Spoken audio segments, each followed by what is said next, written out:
আমার রান্না কমপ্লিট মোটামুটি বন্ধুরা। দেখুন কি করেছি আজকে। আমার কাকু কাকিমা তা বোন আসবে। এই যে আলু ভাজা করেছি, উচ্চা ভাজা করেছি, এই যে শাক ভাজা করেছি, একটা পোস্ত করেছি, একটা আমের চাট, একটা আমচুরের তরকারি।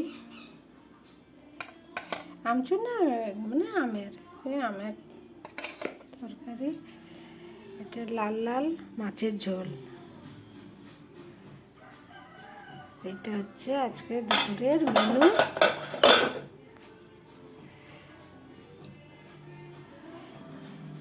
এখানে আছে মিষ্টি, দই আছে, মিষ্টি আছে, এগুলো দিয়ে আজকে দুপুরের খাবার দাবার। এখানে ভাত আছে, এখানে ভাত। ভাই বন্ধুরা, ভালো থাকবেন, পাশে থাকবেন। কেমন হয়েছে অবশ্যই কমেন্টে জানাবেন। শুভ দুপুরের শুভেচ্ছা।